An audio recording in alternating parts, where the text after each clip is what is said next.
People are always talking about emotions. And so maybe if I get more in tune with my emotions, my life will improve.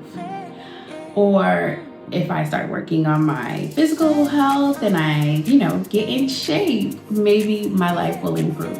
What about my mental health? Maybe if I work on that.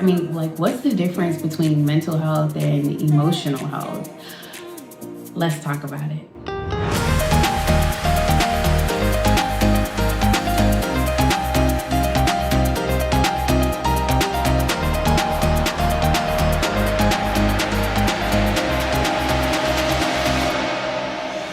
Hi, my name is Yvette, and I am a certified social and emotional intelligence coach. And on this channel, we talk all things emotional intelligence. And today, we are talking about 3 signs that may indicate that emotional intelligence can improve your life. Just make it better. It may be already good, it could get better. It may be better, it could get best. Good, better, best, okay? And so I want to talk a little bit about the 3 signs. The first thing is that people talk a lot about emotional intelligence and are not always clear on what it is. So I always like to start with a working definition. Emotional intelligence is one's ability to be aware of themselves and their own emotions and the emotions of others, and to use that information to manage themselves and their relationships. Simple, right? Except it's not. And so the thing is that with emotional intelligence, people often minimize it to think it's only about your emotions. I feel sad. I feel mad. And if I can name my emotions, then I'm emotionally intelligent. That is just scratching the surface, okay?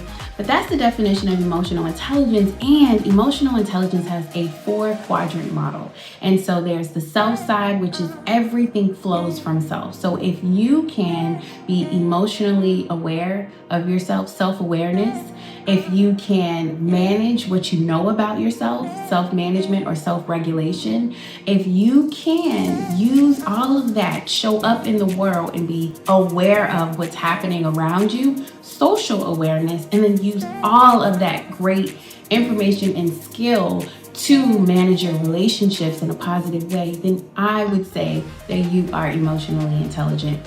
The great news about emotional intelligence is that it is something that we can develop. It is a muscle. It is a skill, and you can build it. You can develop it over time. That's why we're here, right? Because who teaches us this stuff? That's why this channel exists. And today I want to talk about 3 signs that emotional intelligence may be able to help you. The first thing I want to do is to just level set expectations that emotional intelligence is not the end all be all. So there may be a need for you to kind of tag team this, right? I am actively working on my physical health, right? I've had a therapist probably since I was in my 20s, when it wasn't even really that popular, just because I believe in and probably am obsessed with self-development. But it may be a combination of you in developing in your mental health, your emotional health, your spiritual health, and other types of health. And so it's not just one thing, but if you feel like in all the other areas I'm either already investing in developing in myself, or I probably do need to give some attention to emotional well-being, emotional health, then I would like to share with you 3 signs that may be saying, come on, let's develop our emotional intelligence.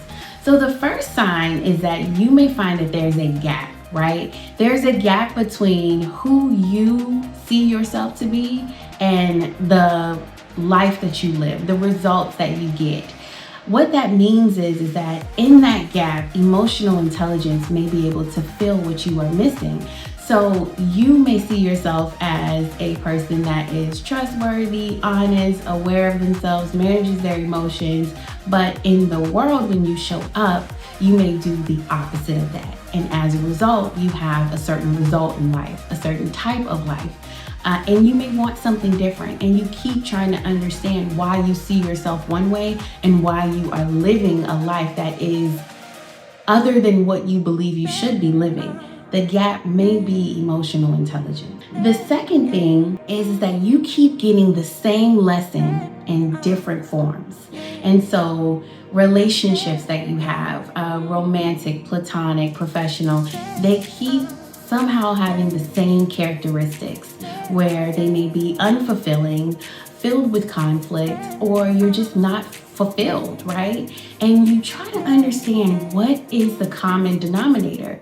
And sometimes it's us, right? And so looking at your relationships in different settings can help you to see if emotional intelligence may be able to help you.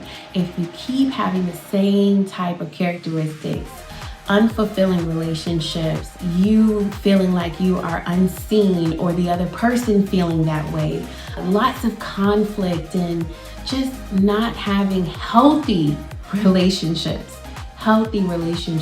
Take a look at your relationships, take stock of them, and see what they are telling you, okay? The third thing is that you may fundamentally feel misunderstood. You may show up in the world a certain type of way.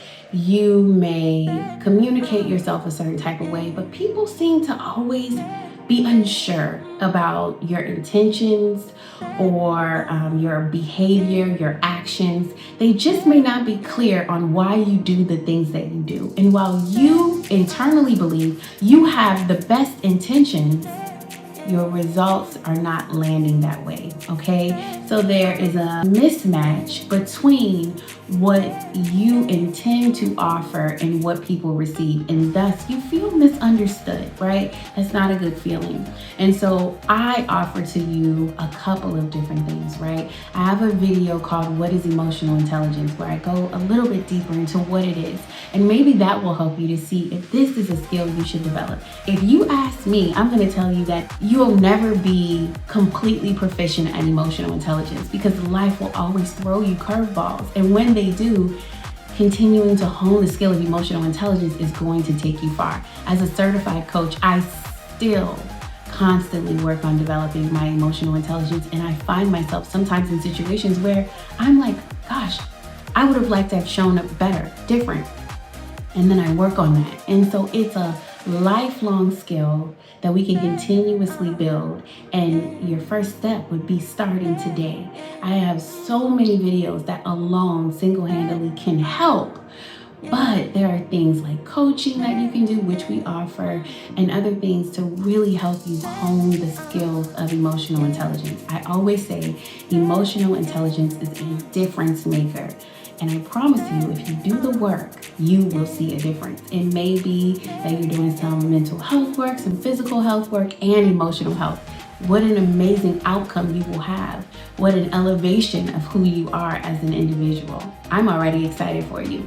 On this channel, we offer a challenge. So in the next 3 days, I would like to offer to you to think through if these signs resonate for you. Just pause and reflect and think about if emotional intelligence could help you.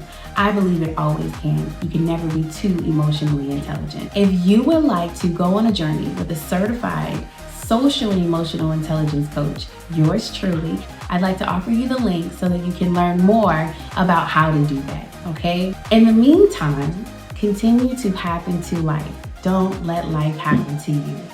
Like, subscribe, comment, watch another video, do all the things. Take care.